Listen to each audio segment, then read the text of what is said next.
Nimefurahi sana kuweza kushiriki nanyi mchana huu wa leo. Kwangu mimi kwa kweli naona ni heshima kubwa na naona nimepata thamani kubwa sana, na Mwenyezi Mungu azidi kuwabariki. Tuendelee kushirikiana katika masuala mbalimbali ya kidini, ya kijamii na mengine ya kimaendeleo na malezi. Yanatakiwa yalindwe kwa kila namna. Amani, afya na uhakika wa mtu kupata chakula chake.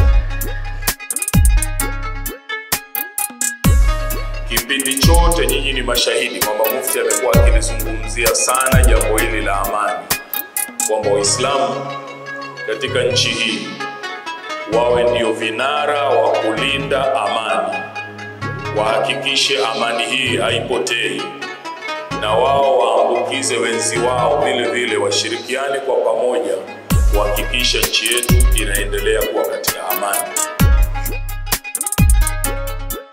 Kwa sababu moja ya sehemu ya uzalendo ni kupenda nchi yako, kuwapenda watu wako na kuwa tayari kupigania nchi yako kwenye maslahi yake na hali yake nzuri.